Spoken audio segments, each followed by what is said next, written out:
Hey, what's going on YouTube? It's your man Lenny Speaks. What I want to talk to you guys about today is how the Sigma male adapts to himself and others in the workplace, right? So the thing is that one of the biggest Sigma male traits is adaptability. Adaptability meaning that he can basically adapt himself in any situation. Okay?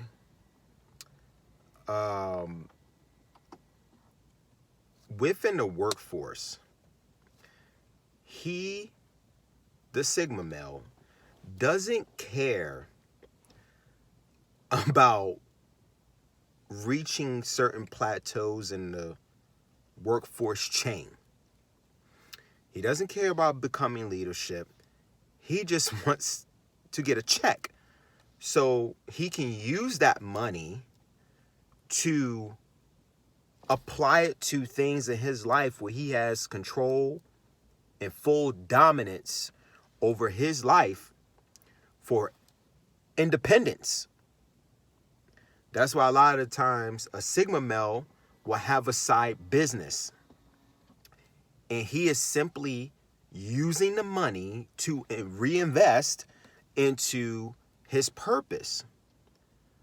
So the way he adapts, some people might see it as, oh, he's just playing a beta role. Well, it may look like a beta role, but best believe on the out scope of things, he has a lot of things working in his favor, and he does not care how anybody sees or thinks or perceives or whatever their perception is of him and what he's doing in his life. He's just there to get a check. That's it. A lot of times in a workforce, you have a lot of issues going on, right? The boss, might get upset at something. A lot of times your boss is like a straight up alpha, right? Then you got your coworkers, and a lot of times they may be betas, themselves. And you have to find a way to adapt to that so you can make the situation as comfortable as possible for you so you can get up out of there. A lot of times, like they say, one of the common traits of a Sigma male in the personality ladder is they're always living life on the edge, right? That's what they mean by that, because a Sigma male also has a certain type of tolerance, what he's willing to accept. If a job is way too much pressure is being applied, a lot of times you will see a Sigma male relieve himself of duties completely from that job. Like, he will terminate himself from the job. He'll quit, he'll go somewhere else. That's their tolerance. But they're very calculated. They'll measure the environment. If it's not too hostile, whereas he can collect his check and move forward to independence, then he's not going to leave that job. He's just going to adapt enough so he can do what he got to do to move in the direction that he's trying to go. Okay? Sometimes you'll see betas in the workforce, and, they'll listen to the alpha boss. Be like, oh, well, I need you guys to start doing this. And sometimes doing things outside the scope of duties. Sometimes the Sigma male will do just enough, but not go full-fledged into what that alpha wants. Because another one of the common traits of a Sigma male is they're always challenging alphas, right? Always. They're always challenging alphas constantly. Because an alpha male has to have control over others. Sigmas don't even want that responsibility.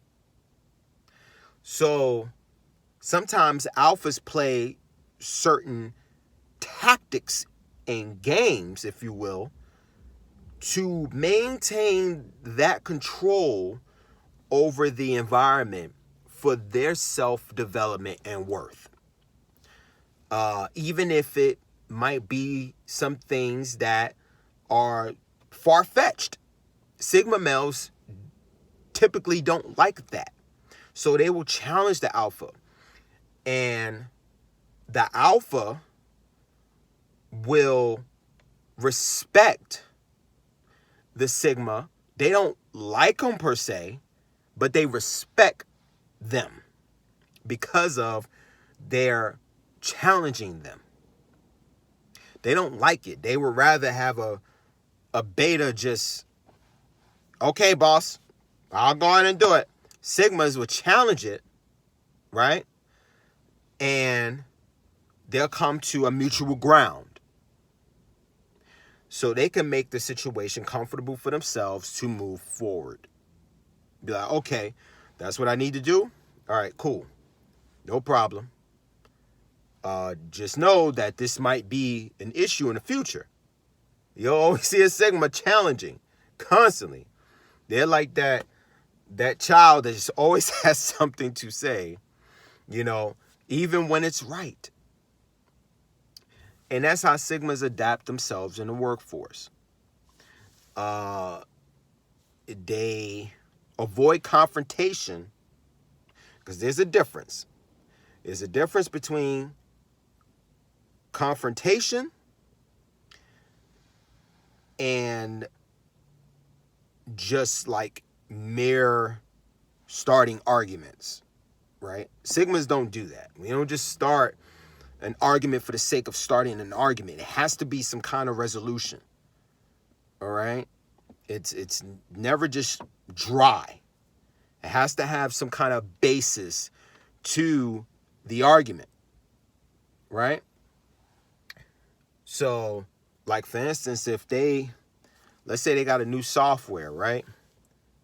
And you need to learn how to do some kind of new language in a database or something like that they're starting up, right? And you're like, well, I've been doing this for quite some time. Why does it have to change this way? But you may have started a process that mimics the same process, but they want you to use the new software in a new language. So as a Sigma, the way he's going to adapt is he's going to question and say, is there a way for me to still utilize the current software and maybe just apply just a little bit to the new software? He'll challenge them on that.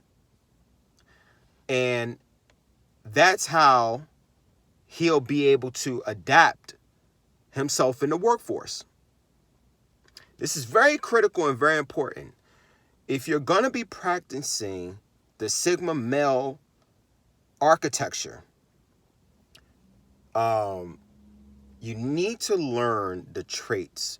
The traits are going to be your tools for the success of your lifestyle within the workforce or out. This is Lenny Speaks, signing off. Please like and subscribe. Thank you.